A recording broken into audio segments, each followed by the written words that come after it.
Nous sommes dans le livre d'Ésaïe. Si on peut m'allumer des lumières, nous sommes dans le livre d'Ésaïe, au chapitre 1 et au chapitre 2. Ésaïe 51, le chapitre 1 et le chapitre 2. Est-ce que nous pouvons nous lever pour honorer la parole de Dieu? Ou est-ce que quelqu'un peut se lever ce matin pendant que nous lisons les Écritures et qu'il honore? Ésaïe chapitre 51, verset 1 à 2. Écoute ce que la Bible nous dit.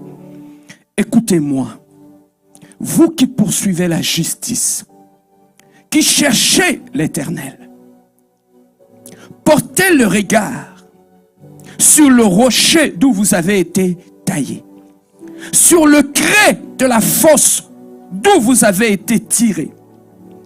Portez le regard sur Abraham votre père et sur Sarah qui vous a enfanté, car lui seul je l'ai appelé, je l'ai béni et multiplié. Amen. Hein? Portez le regard. Là, on est en train de s'adresser à ceux qui cherchent Dieu. Est-ce qu'il y a quelqu'un qui cherche Dieu dans cette salle ce matin? Est-ce qu'il y a quelqu'un qui est venu chercher la face de Dieu ce matin? Mais écoute ce que la Bible dit à celui qui est venu chercher la face de Dieu. Il lui dit, portez le regard sur le rocher d'où vous avez été taillé et sur le crêt de la fosse d'où vous avez été tiré. Portez le regard sur Abraham, votre père, et sur Sarah qui vous a enfanté. Il parle de trois choses. Il parle de trois choses à celui qui cherche la face de Dieu. Regarde. Il parle de trois choses à celui qui cherche la face de qui? De Dieu. La première des choses, Dieu dit à celui qui cherche la face de Dieu que porte ton regard sur quoi? Sur le d'où vous avez été taillé. Deuxième des choses, porte ton regard sur quoi? Sur la fosse d'où vous avez été tiré. Troisième des choses, porte ton regard sur quoi? Votre père. Et sur qui encore? Sur enfanté. Combien de choses? 4 choses. Tu peux t'asseoir maintenant. Nous aurons la première partie, ça va être l'intercession, et la deuxième partie, ça va être la prédication. Comme je l'avais dit, nous commençons une série des intercessions prophétiques dans notre vie. Ici, par la bouche du prophète Ésaïe, Dieu est en train de parler à Israël. Il dit à celui, bien-aimé, écoutez bien cette exhortation, ça va t'aider à bien prier. L'intercession que nous voulons commencer maintenant. Il dit par la bouche du prophète Ésaïe, vous qui cherchez Dieu, ne le cherchez pas en désordre. Vous qui cherchez Dieu, vous devez avoir votre regard sur quelque chose. Est-ce que lorsque tu cherches Dieu, tu regardes où? Lorsque tu cherches Dieu, ton regard est dirigé où? Mais ici, Dieu dit par la bouche du prophète, pour celui qui cherche Dieu, il doit d'abord fixer son regard sur le rocher d'où vous avez été taillé. Ça veut dire, celui qui cherche Dieu doit d'abord regarder à ses origines. Je peux avancer? Celui qui cherche Dieu ne cherche pas Dieu en désordre. Celui qui cherche Dieu doit d'abord, en cherchant Dieu, la première des choses, vérifier ses origines. Il a dit, regardez d'abord sur le rocher d'où vous avez été taillé. Donc ça veut dire que tu viens de quelque part dans la vie. Est-ce que tu peux dire quelque part? Tout un chacun de nous vient de quelque part. Il dit à Israël, vous n'êtes pas sortis du néant, mais vous venez d'un rocher. Vous avez été taillé à partir d'un rocher. Pendant que vous priez pour vos vies, Pendant que vous priez pour ce qui vous arrive, ne priez pas en regardant ton problème, my God. Mais priez en regardant tes origines. Parce que ton problème ne vient pas de ton problème, mais ton problème peut provenir de tes origines. My God, my God, my God. Oh, si j'étais à Lingwala, oh, si j'étais à Lingwala. Bien aimé, le problème que nous avons les chrétiens, lorsque nous prions, nous regardons vers notre problème. La cause de ton problème ne vient pas de ton problème.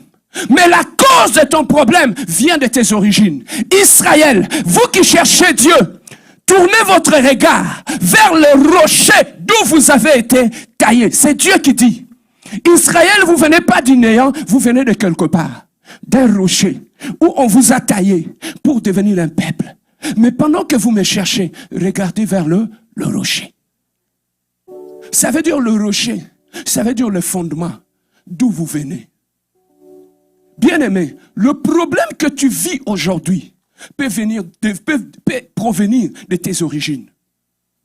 Voilà pourquoi il dit, regardez d'abord vers le rocher d'où vous avez été taillé. La deuxième des choses, il dit, regardez dans la fosse d'où vous avez été tiré. Donc tu as été tiré de quelque part pour que tu puisses exister là où tu es. Tu viens de quelque part. Tu as été taillé quelque part. Tu proviens de quelque part pour être la personne que tu es aujourd'hui. Mais maintenant, là, il a parlé du rocher là où vous avez été taillé. Mais il va encore plus loin. Ça, j'aime. Il dit, portez le regard sur Abraham, votre père. Donc, ce que vous vivez aujourd'hui peut venir de l'Abraham, votre père. Parce que vous n'êtes pas sorti du néant. Vous avez un père. Ça veut dire que vous avez une généalogie. Donc ton problème que tu vis aujourd'hui peut provenir de ta source.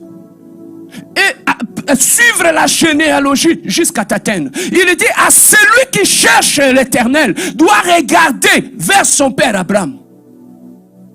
Pendant que tu vis, ce que tu traverses aujourd'hui, les combats, les célibats, la malédiction, les blocages, tout ce que tu vis aujourd'hui, est-ce que tu regardes d'abord à tes origines? Est-ce que tu vérifies d'abord si ce que tu vis aujourd'hui provient de tes origines? Voilà le problème que nous avons, nous les chrétiens. Aujourd'hui, le problème que tu traverses, tu penses que ça vient de Milly, ça vient de Gisèle. Ici, Dieu n'a pas parlé de Milly, il n'a pas parlé de Gisèle, mais ici Dieu a dit, regarde d'abord vers le rocher d'où tu as été taillé. Il n'a pas parlé de ton entourage. Il n'a pas parlé de ton mari. Il n'a pas parlé de ta femme. Il n'a pas parlé de tes frères et tes sœurs. Il a parlé d'abord du rocher d'où tu as été taillé. Tu as été taillé quelque part.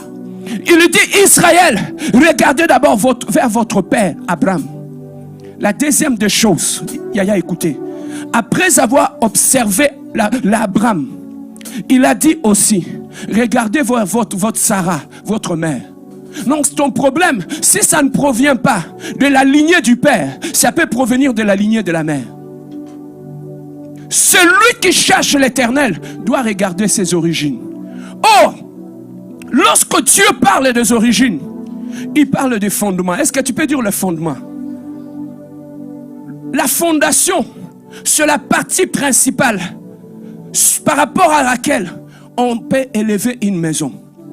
La fondation de ta vie peut déterminer la hauteur avec laquelle la maison sera construite. La fondation d'une petite maison n'est pas pareille par rapport à la fondation d'une grande maison. Je peux avancer? Bien aimé, ça veut dire le fondement qui est dans ta vie va déterminer la hauteur que ta vie va prendre. Je peux avancer? Ce qui détermine la hauteur de ta vie provient de la partie cachée de ta vie. Donc, bien aimé, la taille de ta vie, la taille de ton succès est déterminée par ce que tu ne vois pas. Ce qui est caché dans ta vie, c'est le fondement, c'est le rocher d'où tu as été taillé. Donc, le rocher d'où tu as été taillé peut limiter ta vie. Le fondement, bien aimé dans le Seigneur, peut limiter la hauteur de ta vie. Le fondement, voilà pourquoi beaucoup de gens aujourd'hui souffrent. Pourquoi? Parce qu'ils n'ont pas réglé le problème du fondement de leur vie. Dans ta vie, il y a un mauvais fondement. Dans ta vie, il y a un fondement, bien-aimé, ancestral, maléfique qui dicte ta vie aujourd'hui. Le fondement de ta vie, c'est ce qui transporte ta vie. Ta vie est bâtie sur un fondement. C'est ce qui détermine le mouvement de ta vie. C'est que les limitations que tu subis aujourd'hui viennent du fondement de ta vie. Ce qui est invisible contrôle ce qui est visible. Tout ce qui est dans le visible provient de l'invisible. Mais le problème avec toi, tu regardes le visible. Or, la source de ton problème vient de ce que tu ne vois pas. Voilà pourquoi Dieu dit, invoque-moi, je te répondrai. Je te révélerai des choses qui sont cachées. Même là où tu es, il y a des choses dans ta vie qui sont cachées, que tu ne connais pas. Mais pour que tu puisses les savoir, tu dois invoquer l'Éternel Dieu. Tu dois invoquer Dieu pour connaître la source d'où tu es venu. Il a dit, Israël, vous qui cherchez Dieu, regardez vers le rocher d'où vous avez été taillé. Le problème que tes enfants subiront demain, ça peut provenir de tes origines.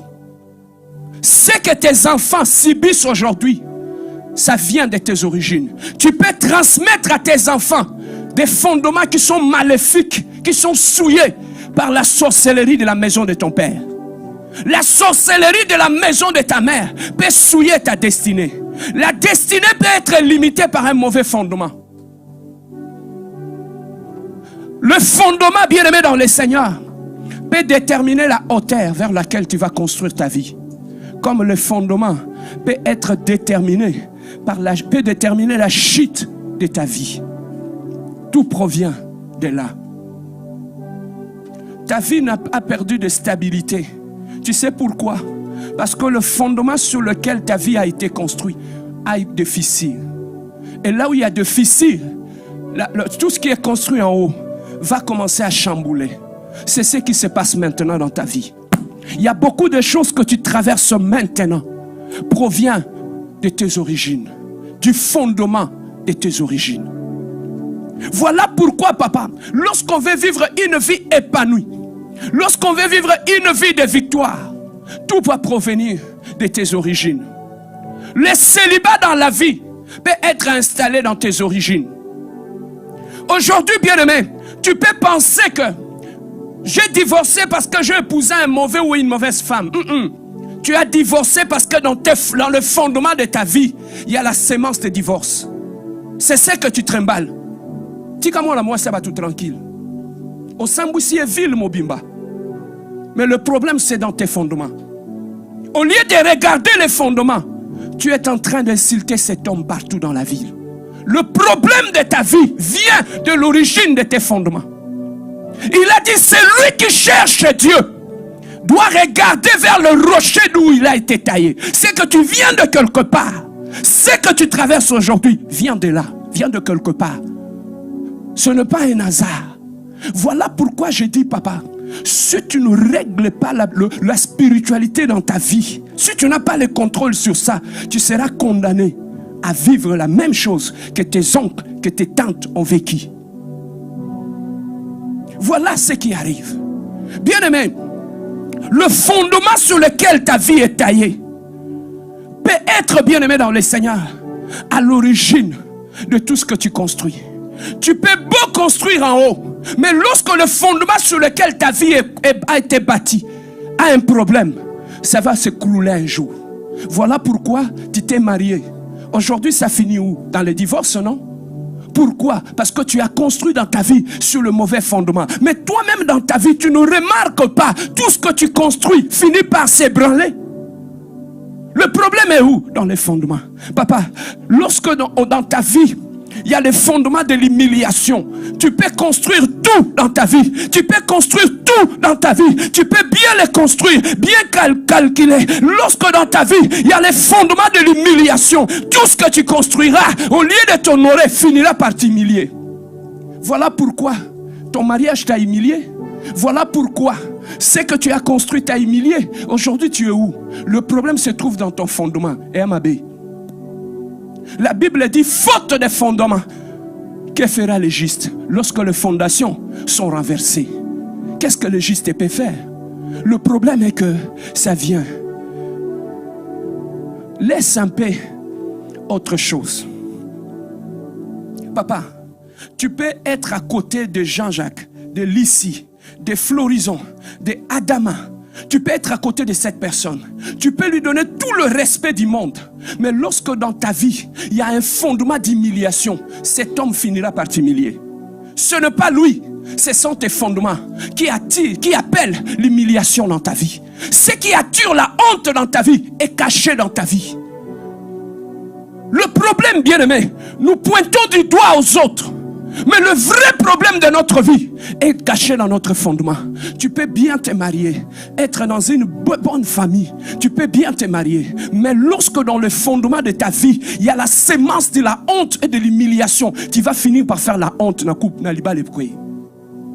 Dans ton mariage où tu es parti, tu vas finir par faire la honte. C'est ça que tu vois, ça va se manifester dans ton caractère, dans tes actes. Tout ce que tu poses comme acte, comme caractère, vient du fondement, de ton fondement.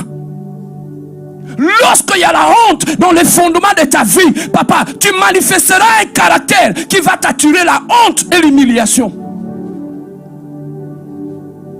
Comment on peut expliquer? Un monsieur, lorsque tu le regardes, tu sens qu'il est intelligent. Un costume, cravate, bien. Mais lorsque tu écoutes ce qui sort de sa bouche, biloba loba, songi songi, maloba mabena munoko. Mais tu regardes, mais Moutou y a tangi classe. Il est intelligent. Comment il n'a pas le jugement pour savoir qu'est-ce qu'il peut dire, qu'est-ce qu'il ne peut pas dire? Ce n'est pas lui le problème. Même l'école, même la connaissance ne sera pas capable de t'épargner lorsque tu as un fondement de la honte dans ta vie. Problème nayo, laissez-moi te le dire à Lingala. Fondation ya vie nayo et à fondation à Sony. Voilà pourquoi tout ce que tu fais, même du bien, finit dans la honte. Israël, lorsque tu vas chercher Dieu, regardez vers le rocher d'où tu as été taillé. Regardez vers Abraham. Regardez vers Sarah d'où tu proviens. Voilà pourquoi je vais prier avec toi. Prends un peu le temps de revisiter le fondement de ta vie. Prends un peu le temps pour chercher à savoir qu'est-ce qui se passe dans le fondement de ta vie. Papa, je te donne mon exemple. J'ai eu à prier. Vers les années 2000, je suis rentré en retraite. Laissez-moi te dire, ce n'est pas facile pour savoir, baisse un peu papa, ce n'est pas facile pour savoir ce qui se cache dans le fondement de ta vie. Parce que le diable prend le soin de les sceller, afin que tu ne saches pas ce qui se passe dans ta vie. Voilà ce qui fait que tu acquises aujourd'hui les gens dans ta vie. C'est à cause de l'ignorance de la réalité qui se passe dans ta vie. Je l'ai vécu aussi.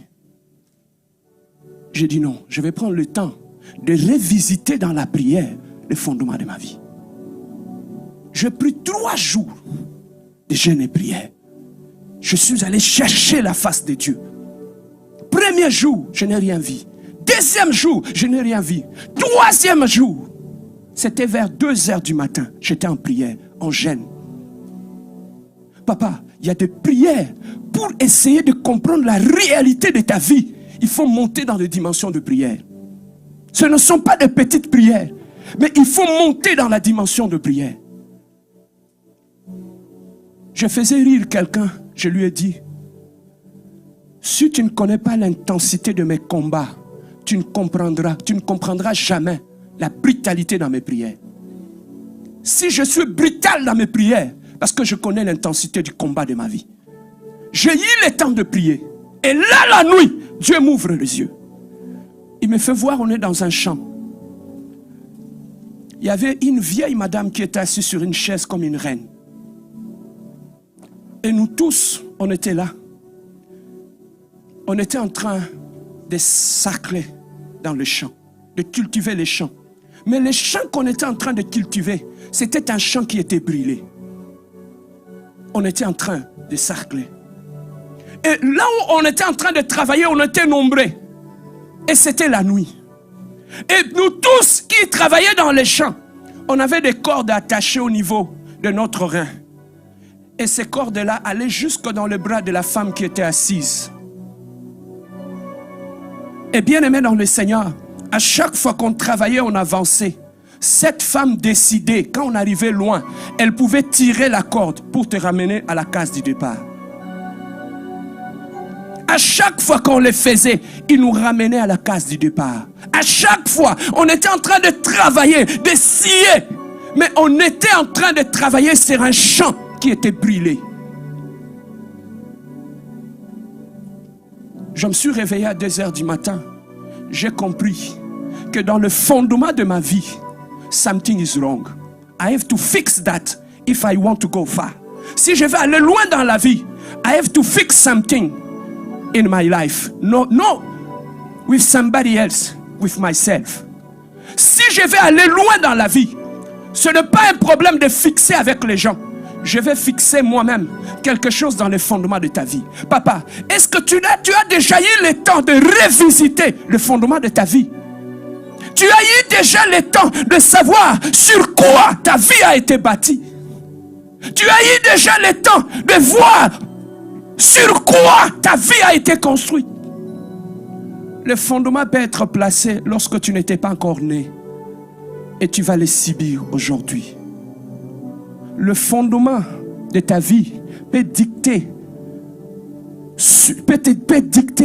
la forme que ta vie va prendre. Est-ce que la forme de ta vie aujourd'hui ne provient pas de tes fondements? Le fondement de ta famille. Dieu a été clair avec Israël par la bouche du prophète Ésaïe. Ce que tu traverses aujourd'hui, ça provient du fondement de ta vie. Quand je me suis réveillé la nuit, je vis la vision. J'ai compris ce qui s'est passé dans le fondement de ma famille. J'ai compris que celui qui n'entrera pas en prière pour régler le problème du fondement de sa vie sera condamné à subir ce qui a été décidé, déclaré dans le fondement de la famille. Tu viens de quelque part, tu ne viens pas de nulle part. Le problème que tu vis aujourd'hui, tu es dans la distraction. Tu es en train de régler tes problèmes avec les gens. Or, papa, lorsqu'il y a un fondement maléfique détruit, partout où on te mettra, ce sont tes fondements qui vont dicter ce que tu vas vivre dans cet environnement. Tu peux arriver au Canada ici. Tu as le travail, tu as tout construit. Mais lorsque le fondement de ta vie pose problème, ça va s'ébranler. Tu vas tomber et tout va s'écrouler dans ta vie.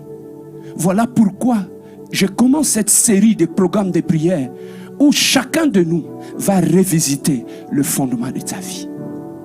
Papa, ce que tu vis aujourd'hui de problèmes, de maladies, de ceci, de blocages, même le mauvais fondement peut décider sur quelle femme qui va entrer dans ta vie. Peut dicter sur quel homme qui va entrer dans ta vie. L'homme que tu as aujourd'hui, il vient du fondement de ta vie. C'est le fondement de la maison de ton père qui a décidé et qui a ramené cette femme, cet homme dans ta vie pour que ta vie soit misérable. Pour que ta vie pose un problème. C'est cela même le problème. Tu peux avoir un bon mari, mais fonctionner. Tu vas te rendre compte que tu commences à insulter, à t'attaquer à ses maris, à humilier ses maris. Pourquoi? Parce qu'en toi, il y a un fondement de la honte et du scandale. Même là où tu vas aller en mariage, lorsque ton fondement pose problème, tu peux être en face d'une bonne, belle famille, mais tu vas manifester un caractère de la honte. Tout simplement, non pas parce que ces gens ne m'aiment pas, mais c'est parce que dans ma fondation, il y a la honte, il y a la confusion. Voilà ce que tu traverses aujourd'hui. Voilà pourquoi je te demande, mon frère, ma soeur, il est temps que tu te lèves dans la prière, que tu revisites le fondement spirituel de ta vie. La volonté peut être là, Mais lorsque le fondement, comme la Bible dit, lorsque la fondation est renversée, que fera le juste? Tu as de bonnes intentions. Ton premier mariage a été détruit. Mais si tu ne règles pas le problème du fondement de ta vie, tu vas revivre la même chose que tu avais vécu dans le premier mariage. Et tu vas aller de homme à homme, de femme à femme.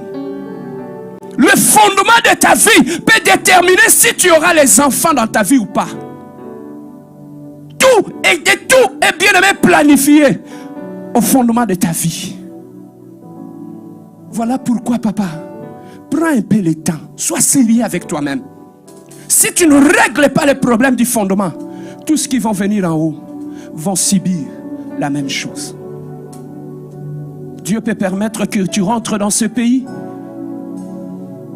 Mais ce que tu vivras dans ce pays dépendra du fondement sur lequel ta vie a été construite.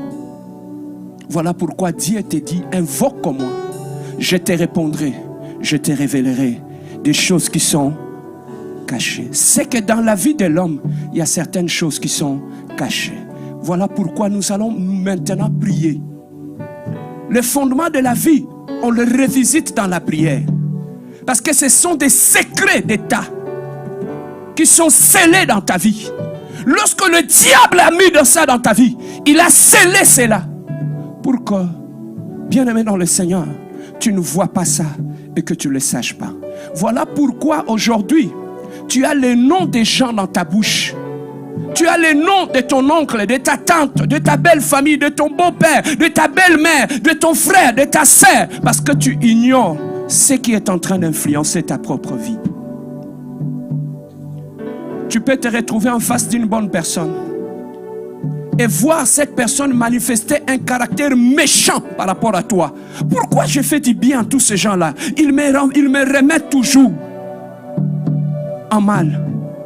Ce n'est pas eux, ça provient du fondement. Dans ton fondement, ça a été dicté que tout le bien que tu vas faire, tu ne vivras jamais la gloire dans tout ce que tu feras. Le problème se trouve dans le fondement de ta vie. Voilà pourquoi tous les gens par rapport à qui tu fais du bien, ils finissent toujours par te remettre en mal. Aujourd'hui, le monde est ingrat, le monde est méchant. Mais ce n'est pas le monde. Le problème est que dans la programmation de ton fondement, tu n'as pas été destiné à vivre la gloire. Est-ce que quelqu'un veut prier avec moi ce matin? J'aimerais que tu ailles creuser un peu dans le fondement de ta vie. Est-ce que quelqu'un est prêt à prier avec moi ce matin? Est-ce que quelqu'un veut encore revisiter ce matin le fondement de sa vie? Lève-toi là où tu es, tiens-toi sur tes pieds. Tiens-toi sur tes pieds. Tu as les yeux fermés. Parce que tu ne peux pas combattre ce que tu ne sais pas. Ferme un peu tes yeux. Commence un peu à revoir. Je vais te laisser un peu de temps pour comprendre ce qui se passe dans ta vie. Mon peuple périt parce qu'il lui manque la connaissance. Non pas seulement la